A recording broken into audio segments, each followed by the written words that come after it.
Now if we want that the same condition is here, that there is a difference between the tensions at point A and B, then we can see that between A and B that we have derived earlier, आपण याच्या आधी derive केलेला आहे की त्याच्यामध्ये जे distance आहे त्यानुसार किंवा त्यातलं जे काही वेटचा फरक आहे किंवा जो काही टेन्शन आहे त्या स्ट्रिंगचं, त्यामुळे आपल्याला ए आणि बीच्या मधात दोन्ही पॉईंटच्या मधात टेन्शनमध्ये फरक दिसतो. फॉर एक्झाम्पल इथं जर आपण पाहिलं तर टेन्शनमध्ये फरक कसा दिसेल आपल्याला, जर आपण इथे पाहिलं तर टेन्शन एचं वेगळं आहे आणि बीचं वेगळं आहे, कारण की इथून हा खालच्या दिशेने टेन्शन दाखवत आहे आणि इथे याचं टेन्शन जे आहे ते वरच्या दिशेने आहे. दोन्हीमध्ये काहीतरी फरक असला पाहिजे, तो आपण जसं याच्या आधी काढला तसं इथे काढण्याचा प्रयत्न करू.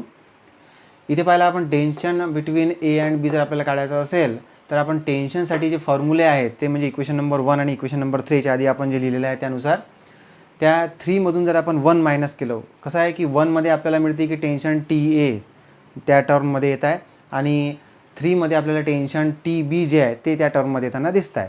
म्हणून आपण 3 - 1 जर केलं, कारण आपल्याला दोन्हीमधला फरक काढायचा, डिफरन्स काढायचा, म्हणून आपण पाहूया.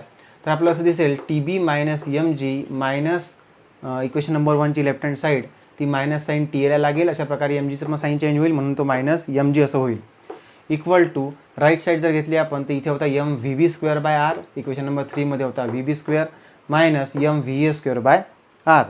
इथं जर आपण पाहिलं तर टी बी असच्या असा लिहिलेला आहे मायनस टी ए इथं लिहिलेला आहे मी minus M G minus M G म्हणजे मायनस 2 एम जी झालं, equal to minus M V B square by R, कारण व्ही ए काय आपला 0 आपण कन्सिडर केलेला. स्टार्टिंगपासून आपण रॉडच्या वेळेस काय करतो, व्ही ए 0 म्हणजे minimum velocity at A is equal to 0 असं आपण कन्सिडर करतो.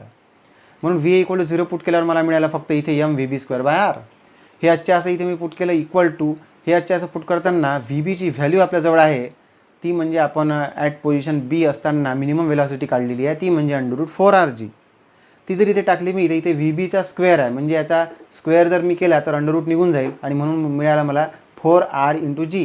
म्हणून मी इथे 4rg असं जर पुट केलं तर r कॅन्सल होऊन जाईल. मग इथे राहिलं 4mg जे दिसतंय तुम्हाला, इथे 4mg आहे, इथे -2mg आहे. आपण हे दोन्ही टर्म इथेच राहू देऊ आणि -2mg इकडे जर आणला आपण तर 4mg + 2mg होऊन जाणार ते, कारण याची जी याचा जो साईन आहे तो काय होईल, चेंज होईल. म्हणून मग 4mg + 2mg म्हणजे काय मिळालं मला 6mg. असं वाटतं आहे की याच्या आधी जे आपण कंडिशन ऑब्टेन केलेली होती स्ट्रिंगच्या वेळेस त्यासुद्धा अशीच व्हॅल्यू आपल्याला मिळाली होती, T B minus T A equal to 6mg. जसं तुम्ही पाहू शकता आपल्या पुस्तकांमध्ये पेज नंबर 10 वर हे दिलेलं आहे आणि त्यानुसार आपल्याला टेन्शनमधला जो फरक आहे तोही दिलेला आहे, तोही 6mg आपल्याला थोडासा दिसतो आहे इक्वेशन नंबर 1.15 मध्ये. ठीक आहे, तर अशा प्रकारे या व्हॅल्यू आपल्यावर यांनी सोडलेल्या होत्या, त्या पुस्तकाने डिराईव्ह केलेल्या नाही, म्हणून या चांगल्या प्रकारे लिहून घ्यायच्या आणि लक्षात ठेवायचे तुम्हाला. त्यानंतर एक एक्झाम्पल या ठिकाणी दिलेलं आहे जिथे आपण सेम कंडिशन वापरून काही गोष्टी नवीन शिकण्याचा प्रयत्न करू. स्फिअर ऑफ डेथ किंवा त्याला आपण मृत्यू गोल असं म्हणतो. तुम्ही वेगवेगळ्या मोठ्या मोठ्या यात्रेंमध्ये असं पाहिलेलं असेल की एक मोठा असा स्फिअर असतो लोखंडाचा, त्याला जाडी अशी केलेली असते आणि आपल्याला दिसतं त्यातून काय आतमध्ये काय होत आहे.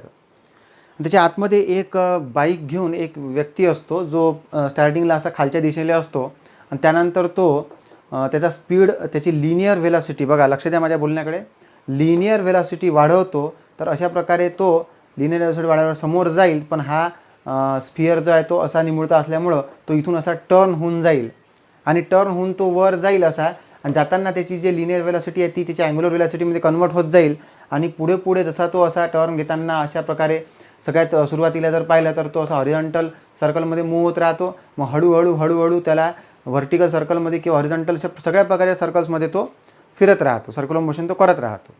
या ठिकाणी काय होतं, मग स्टार्टिंगला लिनियर वेलॉसिटी मोठी असते, ज्यावेळेस तो मोठा सर्कल परफॉर्म करत आहे, नंतर मग त्याची कन्व्हर्शन अँग्युलर वेलॉसिटीमध्ये होऊन आणि मग ती वेलॉसिटी वाढत जाते आणि अशा प्रकारे हा काय करत जातो, सर्क्युलर मोशन जो आहे तो परफॉर्म करत जातो.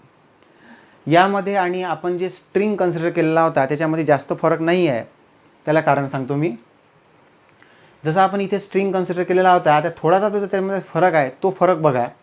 इथे आपल्याला स्ट्रिंग नसल्यामुळं जर मी ए पॉईंटला जर विचार केला तर स्ट्रिंग नाही आहे आपल्याजवळ. स्ट्रिंग नाही आहे म्हणून या सेंटर पॉईंटपासून तर ए पॉईंटपर्यंत याला बांधलेलं नाही आहे कोणत्याच डायरेक्शननी, कोणत्याच वस्तूनी कोणत्याच धाग्याने बांधलेलं नाही आहे.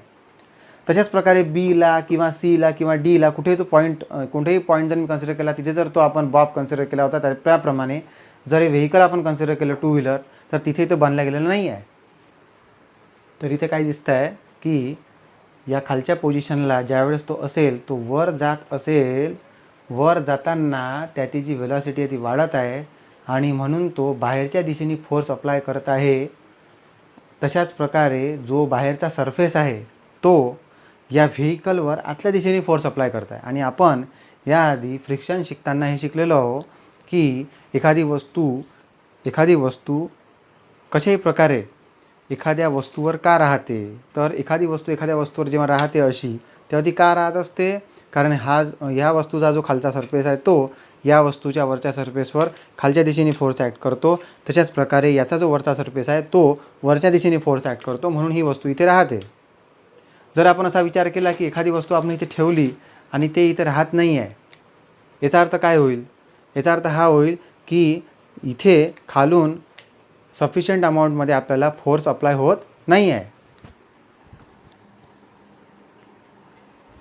आणि म्हणून आपण असं म्हणू की नॉर्मल रिॲक्शनचा फोर्स तो असतो, आपण याच्या आधी शिकलेलो आहोत. म्हणून या प्रकारे इथे पण प्रत्येक ठिकाणी या व्हेकलवर खालच्या दिशेने नॉर्मल रिॲक्शनचा फोर्स ॲक्ट होत आहे आणि तोच फोर्स रिस्पॉन्सिबल आहे जो विरुद्ध दिशेने ॲक्ट होत असेल आणि म्हणून तो टुवर्ड दी सेंटर असेल प्रत्येक ठिकाणी आपण जर पाहिलं तर. म्हणून प्रत्येक ठिकाणी ए पोझिशनला पण आपण पाहिलं किंवा प्रत्येक ठिकाणी आपण जर पाहिलं हा तोच फोर्स आहे नॉर्मल रिॲक्शनचा जो टुवर्ड दी सेंटर आहे, ज्यामुळे हा जो बायकर आहे किंवा ही जी बाईक आहे ही काय करते, सर्क्युलर मोशन परफॉर्म करते. आणि अशा प्रकारे आपण असं म्हणू शकतो की इथे टेन्शन इन द स्ट्रिंग न राहता, जरी हे स्ट्रिंगसारखं आपण ॲझ्युम केलं तरीसुद्धा या ठिकाणी आपण त्याला म्हणू की इथे कुठल्याच प्रकारचं स्लॅक वगैरे होणार नाही. ती व्हेलॉसिटी कमी झाली म्हणजे असं होऊ शकते की त्याच्या वेटमुळे तो खाली येऊ शकतो, पण जेवढ्या प्रमाणात तो बाहेर फोर्स अप्लाय करेल तेवढ्याच प्रमाणात हा जो सरफेस आहे हा त्याच्यावर इथे खालच्या दिशेने फोर्स अप्लाय करेल, त्याला आपण नॉर्मल रिॲक्शनचा फोर्स असं म्हणू. असं प्रत्येक ठिकाणी घडताना आपल्याला दिसत आहे. अशा प्रकारे आपण या ठिकाणी स्फिअर ऑफ डेथसाठी सुद्धा TA किंवा TB, TC किंवा TD अशा प्रकारे टेन्शनच्या फोर्सऐवजी इथे आपण कोणता फोर्स अप्लाय होताना पाहत आहोत, नॉर्मल रिॲक्शनचा, जो याला नेसेसरी सेंट्रिपिटल फोर्स प्रोव्हाइड करत आहे. थँक्यू.